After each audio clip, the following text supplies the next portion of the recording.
কৃষ্ণ কৃষ্ণ হরে হরে হরে রাম হরে রাম রাম রাম হরে হরে হরে কৃষ্ণ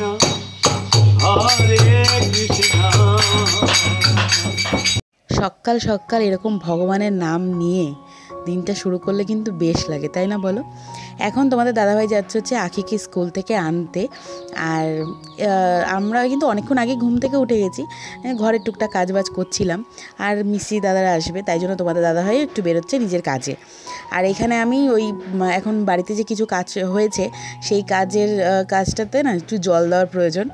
সেটা আজকে তোমাদের সঙ্গে শেয়ার করব না, অন্যদিন শেয়ার করব যে কতটা কি কাজ হয়েছে। তো সেইগুলোতে জল দিতে হবে।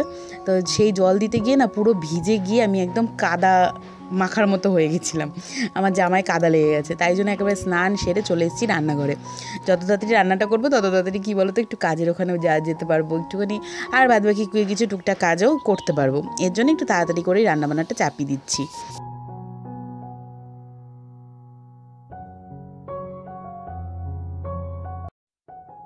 তোমাদেরকে তো আজকে ওয়েলকামই করা হলো না। তো হ্যালো বন্ধুরা, কেমন আছো তোমরা সবাই? আশা করছি সবাই খুব খুব ভালো আছো। সুজিত পিয়ালি ব্লগে তোমাদের অনেক অনেক স্বাগত আর অনেক অনেক ভালোবাসা জানিয়ে আজকের ব্লগটা আমি শুরু করছি। তো রান্নাবান্না তো প্রায় না বসিয়ে দিয়েছি, সেগুলো তোমাদের সঙ্গে না অত কিছু শেয়ার করছি না, কিন্তু আজকে একটা খুব দারুণ আমাদের সবার প্রিয় একটা রান্না তোমাদের সঙ্গে সেটা আমি শেয়ার করব।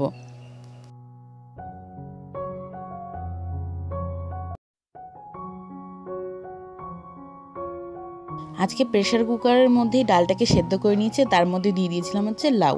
আর বললামই তোমাদের গরম যেহেতু পড়তে শুরু করেছে, তোমাদের দাদাভাই কিন্তু বাজারে গেলে সবার প্রথমে আগে লাউটাই কেনে, কারণ কি না যেহেতু গরম পড়ে গেছে এই জন্য। তো যাই হোক, লাউয়ের ডাল করছি। আর এই লাউয়ের ডালটা যখন আমি ফোড়ন দিচ্ছিলাম এত ভয় লাগছিল যে একটু যদি গায়ে ছেটে তাহলে তো হয়েছে। তো যাই হোক, অসুবিধা হয়নি, করে ফেলেছি কাজটা। আর তোমরা একটুখানি আওয়াজ পেতে পারো, কারণ বাড়িতে বুঝতেই পারছো একটু টুকটাক কাজ হচ্ছে। টুকটাক না, যেই কাজটা চলছে তোমাদের সাথে শেয়ার করেছি কী কাজ হচ্ছে, তো সেটাই। তো যাই হোক, এই যে দেখো যেই রান্নাটা তোমাদেরকে আমি দেখাবো এটা হচ্ছে কচু পাতা বাটা। তোমাদের সঙ্গে না আমি অনেকবার আগে শেয়ার করেছি, কিন্তু এত টেস্টি হয়। তো যতবারই রান্না করি, আর বেশি তো পাওয়া যায় না বুঝলে, তো যখনই পাই তখনই তোমাদের সঙ্গে একটু শেয়ার করি। অ্যাকচুয়ালি অনেক দিন আগেই মানে আমাদের বাড়িতে এখন আর কোনো গাছ নেই, কচু গাছ আগে ছিল, তো তখন টুকটাক মানে তুলে নিয়ে আসতাম ওই কচি পাতা, এখন আর নেই। তো তোমাদের দাদাভাই গেছিলো হচ্ছে কারখানাতে, ওখানে কচু গাছ ছিল, ওখান থেকে নিয়ে এসেছে। আর কিছু এনেছে হচ্ছে বাজার দিয়ে। আর এই দুটো মিলিয়েই আমি এখানে শাকটাকে কুচিয়ে নিয়েছি একদম পরিষ্কার পরিচ্ছন্ন করে। আর তার মধ্যে দিয়ে দিয়েছি হচ্ছে রসুন, আর যতটা যেরকম ঝাল খাবো সেরকম হিসাবে একটা ঝাল দিয়েছি যাতে গলা না ধরে। ভাবছিলাম হয়তো গলা ধরবে, কিন্তু ধরেনি। ওই জন্য কচু পাতাটাকে কুচিয়ে নিয়ে তার মধ্যে রসুন আর কাঁচা লঙ্কা দিয়ে আমি মিক্সিতে পেস্ট করে নিচ্ছি।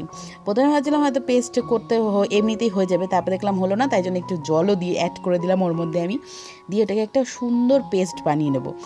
দাঁড়াও, তাহলে আমি এই কাজটাকে সেরে নিই, তারপরে তোমাদের সঙ্গে দেখাচ্ছি।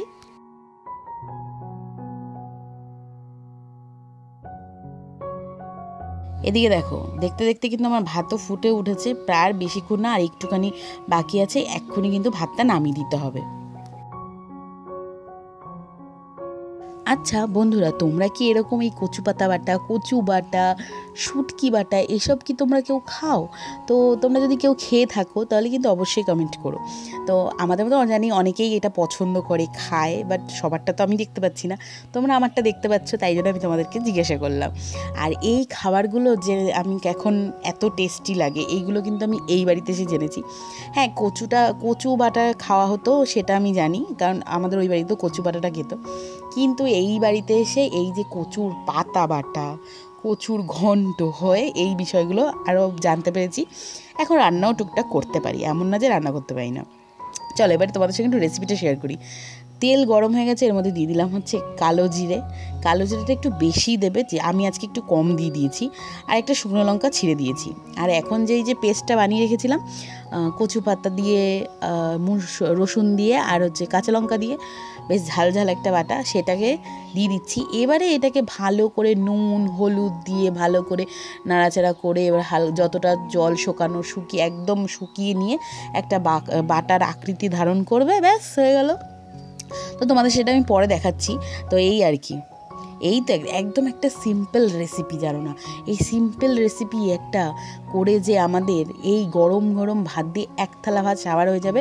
এর পাশে না চলবে হচ্ছে চিকেন না মাটন, এইগুলো লাগবে না, আজকে শুধুমাত্র এটা দিয়েই খাওয়া হয়ে যাবে। বাটাটা হতে অনেকটা সময় লাগবে, তাই জন্য ভাবলাম এইটা কড়াইতে হতে থাকুক, তার মধ্যে আমি বাদবাকি যা কাজ আছে সেগুলো সেরে নিই। সেগুলোর বলতে কি খুব একটা বেশি কাজ নেই, বাসন যেগুলো ছিল বেসিনে মাজা হয়ে গেছে, সেগুলো তোমাদের সঙ্গে অত শেয়ার করিনি। আর এদিকে রান্নাঘরটা যেটুকুনি যা পরিষ্কার পরিচ্ছন্ন করার ছিল সেটুকুনি করে নিচ্ছি।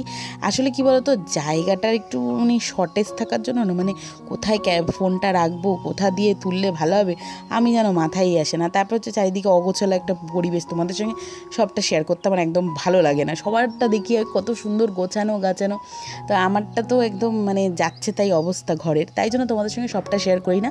ওই রান্নাঘরের যেটুকুনি যা দেখানোর মতন সেইটুকুনি দেখাই, এই হচ্ছে ব্যাপার।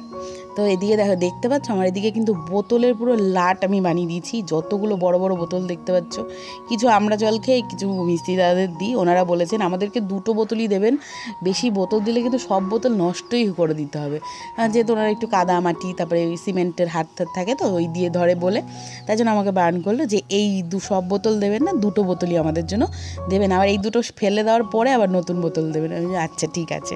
তো যাই হোক, ওনাদের কথা মতনই করলাম। আর এদিকে একটু মেজে নিচ্ছি, জানো তো, এই গ্যাসের ওভেনটা আগের দিন তোমাদেরকে বলেছি একটাই ইঁদুর এত পরিমাণে যাচ্ছে যে কি বলবো। আর আজকে তো একদম বিশাল বড় ঘটনা, সেটা হলো কি, সেটা হচ্ছে দেখতে পাচ্ছি জানলার উপরে উঠে একটা বিড়াল বসে আছে। ও ঢোকার অনেক চেষ্টা করছে কিন্তু ঢুকতে পারেনি। তো যাই হোক,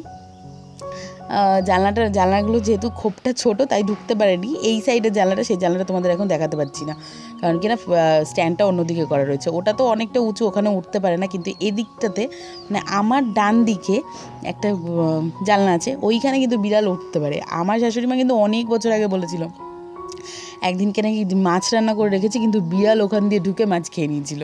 তো যাই হোক, আজকেও ওর হয়তো সেরকমই টেন্ডেন্সি ছিল, যেহেতু আমি বেশিরভাগটা সময় এদিকে জানলাটা বন্ধ করে রাখি, জানো তো। কিন্তু আজকে দেখছি আবার কোথার থেকে উদয় হয়েছে যে হায় হায়, আমি তো ভাবলাম কী বিপদ রে ভাই, কী বিপদ, এই যদি আমি এখন না থাকতাম ঘরে তাহলে তো খাওয়া দাওয়া লাটে উঠতো। এই আর কি, চলো আমার তো কাজবাজ কমপ্লিট হয়ে গেছে, এখন যাচ্ছি মিস্ত্রি দাদাদেরকে একটু জল দিতে।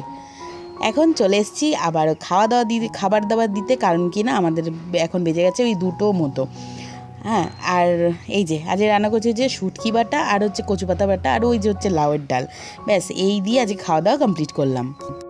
এখন বাজে হচ্ছে ওই 4:45 মতো। আখি এসছে এখানে দোলনা খেতে। আমাদের এটা হচ্ছে কি বলবো, আমাদের ক্লাব আর কি, আমাদের এখানকার পাড়ার ক্লাবের মাঠ এটা। এখানে জানো তো দুর্গাপূজা হয়, তোমাদেরকে দুর্গাপূজার সময় দেখিয়েছি, বাট অত ভালো করে তো দেখানো যায় না, তখন প্যান্ডেল করা থেকে বোঝা যায় না, কিন্তু এই জায়গাটাতেই দুর্গাপূজা হয়। মিস্ত্রি দাদারা চলে যাওয়ার পরে তোমাদের দাদাভাই বললো ও সারাদিন বাড়ির মধ্যে চলো একটু ঘুরে আসি, তাই জন্য গিয়েছিলাম হচ্ছে চা খেতে বালিশাতে। তো ওখান থেকে চা খেয়ে বাড়ি চলে আসলাম। তারপরেই তো আখি বসে গেল পড়তে, কারণ কিনা স্যার আসার কথা ছিল কিন্তু স্যার আসেননি। তো চলো আজকের ব্লগটা তোমাদের কেমন লাগলো সেটা কিন্তু একদম জানাতে ভুলো না। ভালো লাগলে একটা লাইক করে যাও, একটা সাবস্ক্রাইব করে রেখো, আর আমার এই ছোট্ট পরিবারটার পাশে থেকো। আর হ্যাঁ, বেল আইকনটা কিন্তু অবশ্যই টাচ করে যেও, তাহলে কিন্তু আমি যখনই ভিডিও ছাড়বো তোমাদের কাছে পৌঁছে যাবে। চলো টাটা, বাই।